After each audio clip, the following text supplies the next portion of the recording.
Lunch box ആദിക്ക് ഉണ്ണി കൊഴക്കട്ട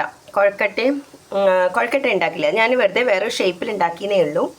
കൊഴക്കട്ടയിൽ കൊഴക്കട്ട ഉണ്ടാക്കി കഴിഞ്ഞിട്ട് തേങ്ങ, വെളുത്തുള്ളി, പെരിഞ്ചീരകം, മുളക് പൊടി എല്ലാം കൂടി അല്ലെങ്കിൽ കപ്പൽ മുളക് ഇട്ട് ഒന്ന് ചതച്ചിട്ട് അത് ഒന്ന് ഫ്രൈ ചെയ്ത് ഈ കൊഴക്കട്ടയും ഇട്ട് ഒന്ന് ഫ്രൈ ചെയ്യുക പറഞ്ഞാൽ കുറച്ച് എണ്ണയിൽ നമ്മൾ കടുക് വറുത്തിടുന്ന പോലെ. ഇതൊരു സ്വീറ്റാണ്. ക്യാരറ്റ്, റവ, തേങ്ങ. ക്യാരറ്റ് അരച്ചതിൽ തേങ്ങയും പിന്നെ റവയും ഉപ്പും പഞ്ചസാര, ഉപ്പൊരിത്തിരി നല്ലോണം പഞ്ചസാര, പിന്നെ പാലിട്ട് കുഴയ്ക്കാം.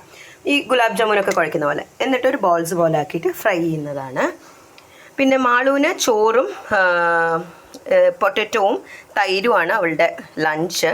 പിന്നെ അടുത്ത സ്നാക്ക് എന്ന് പറഞ്ഞു കഴിഞ്ഞാൽ മൂങ് ദാൾ ഫ്രൈ ചെയ്തതാണ്. അതായത് നമ്മുടെ ഹാൽഡിറാംസിൻ്റെ മൂങ് ദാൾ പാക്കറ്റ് കിട്ടില്ല, അതുപോലെ വീട്ടിൽ ചെയ്തതാണ്.